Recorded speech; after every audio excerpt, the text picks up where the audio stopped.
আসসালামু আলাইকুম, doctor Nilufa Yasmin, happy homeo হল থেকে। এরকম কিছু সময়ের মধ্যে যদি আপনি যান তাহলে ভিডিওটি আপনার জন্য।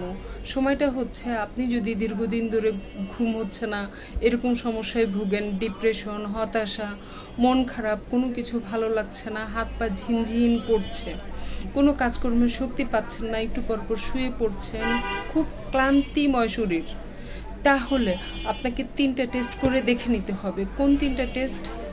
ব্লাডের লেভেল দেখার জন্য আপনাকে সিবিসি মানে হিমোগ্লোবিন টেস্ট করতে হবে।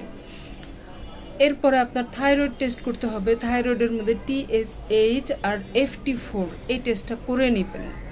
এরপরে মোস্ট ইম্পর্টেন্ট ভিটামিন ডি লেভেলটা আপনাকে দেখে নিতে হবে।